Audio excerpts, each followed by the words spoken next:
మీరు కూడా నాకు సంతోషపెట్టడమేగా సక్రమంగా పూజలు జరిపించండి. కొద్దిగైనా నాకు రక్తం చూపించండి.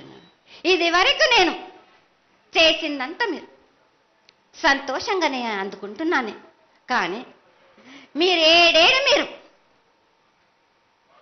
వాగ్దానం తీసుకుంటారు కానీ మీకే సరిపోతున్నాయి కదా. అట్లా ఏం లేదు తల్లి. నా రూపాన్ని కూడా మీరు అడ్డుపడుతున్నారు మీరు. కానీ ఇది వరకు నేను శాంతంతో నిన్ను కడుపులో పెట్టి కాపాడుతున్నాను. ఈ ఏడు జరిపించలేకపోతే నేను మాత్రం ఎవరెవరు అడ్డుపడుతారో వారికి నేను రక్తం గక్కేలా నేను చేస్తాను. కానీ మళ్ళీ నన్ను నిందించద్దు. నాకు లేదు లేదు తల్లి, ఏనాటికి జరగని కొలది నీ ఆశీర్వాద గొలవే లేకపోతే నేను ఎంతటి వాడవు.